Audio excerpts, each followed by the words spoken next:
Mayong hapon, may oras ka, makastorya ko tani, makadali si mo. Apa, mas dalong pa daw, sir nga mga inagyan. Masakit pagitira. Mana nga pamigo sa amon? Amon ang lupangan ni!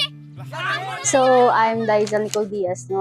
Fourth year college, BSIT sa Central Philippine University. I'm the main actress of ang pagtililipon sa mga damgo entry sa Central Philippines sa pelikula Argari 2025. Ang akong character is Aksinday, membro sang isa ka organisasyon nga nagapagibato sa ilang ikamatarang sa rights nila.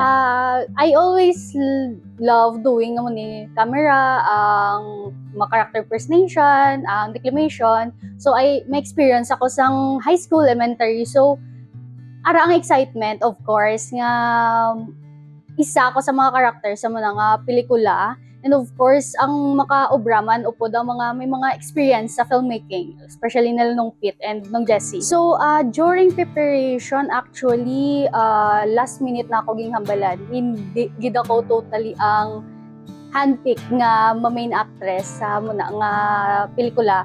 So, during preparation, sila nung Pete, sila na nag-research gid sila kung ano nga lugar, kung din siya i-base, mga researchers namon, mga scriptwriters, sila ginanaguna. And then, sa character, dira na nagsulod si Inday nga anong iya nga ipagbato sa mga nga character mula, kung paano iya i-interpret ang iya kaugalingon, kung ano siya nga membro sa mga nga pelikula. Nag-dig deeper gid ako sa character kung ano gid ang Dar, ano ang purpose ni Dar sa community, kung paano ang mga mangunguma before, kung ano ang ginakibato nila. So, ging sakop ko gid ang tanan nga no emotions nga paano mangisog, paano ipakibato ang rights nga as mangunguma, kung ano mabatyagan, kung ngayon ka sang hope na bala nga diin ka mauyat, kung diin ka mangita sang hope, kung diin ka mauyat,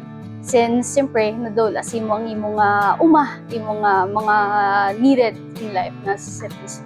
Excitement gidya, like oh my god, tuod niya nga national ta muna ni, like hindi kami mapati that time, pero syempre sadya man kami bala kay na may fruit ang amon nga labor, do nagbunga ang amon nga sacrifices, mga oras namon nga nag-absent gid kami for one day just to finish ang shoot nga to, kag may pasa kami sa regional kay syempre may mga deadlines man nga ginalaga. So muna actually at first wala gid ko nag-expect nga best actress ako, since during national nominee lang ako and wala ko daog.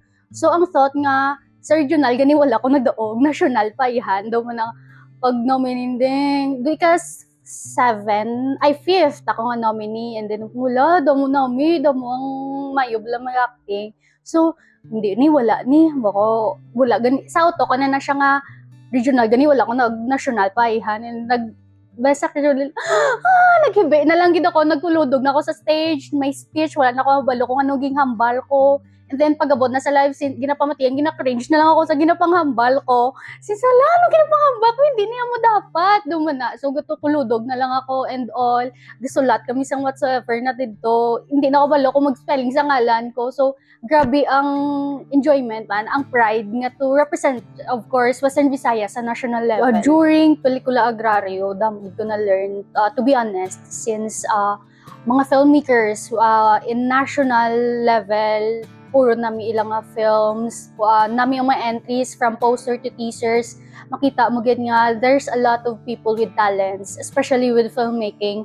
Ang mga entries nga wala mo tago sa puso, may siya, may pitik siya, may turot siya, dumuna siya. So ang gid siya nga those people nga may sila bala, may say, may input sila sa community, sa aton sa Philippines, dumuna siya na whole aspect na nga they have their voice to say kung anong ikadapat sa mga tao ngani, anong para sa mangunguma, anong ginapagbato ni Dar sa community. And we're so very lucky nga ginhatagan kami ni Dar sa opportunity to have this kind of filmmaking, ma-show namon kung anong ara sa amon, kung anong stance ang youth nowadays.